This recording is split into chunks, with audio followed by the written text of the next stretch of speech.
Njia ngumu ya kucheza na Yanga basi ni kuwazuia au kuweka shinikizo kwa kufanya man to man pressing.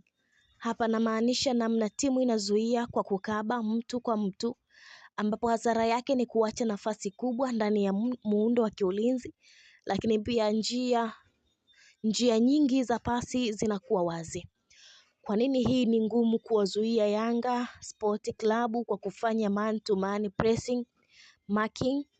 Kwa sababu Yanga wana wachezaji wengi wenye uwezo wa kusafiri na mpira, ball carriers, hivyo ni rahisi kwa kuivuka pressure kutoka kwa wapinzani.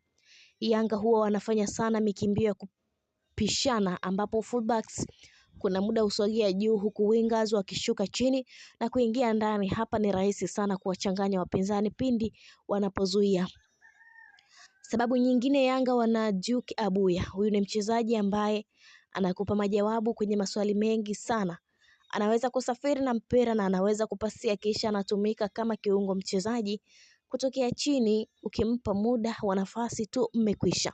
Singida Black Stars walikuwa kwenye nyakati ngumu sana jana dhidi ya Duke Abuya na Prince Dube kwa sababu hawakuwa imara kiutendaji bila mpira. Mfano, hawakuweza kufanya pressing yenye ushawishi, ambapo ilikosa kasi, nguvu na muunganiko.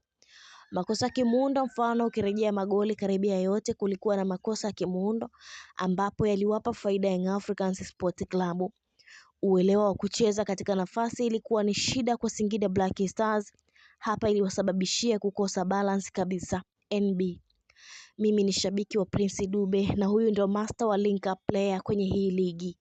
Mimi ni shabiki yako mkubwa sana Prince Dube, sana kwa sababu napenda wachezaji ambao wanaucheza sana mpira kichwani.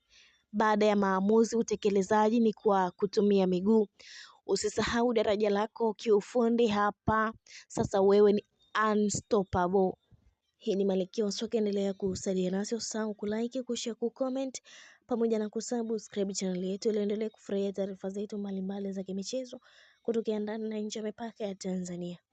Mimi ni Queen Liz, kwa wakati mwingine kwa heri, endelea kusalia nasi. Cha muhimu ni wewe ku allow notification na kubonyeza maandishi mekundu yaliyoandikwa subscribe, kisha kuendelea kupata burudani kutokea Malkia wa Soka. Mpaka wakati mwingine kwa heri, mimi ni Queen Liz.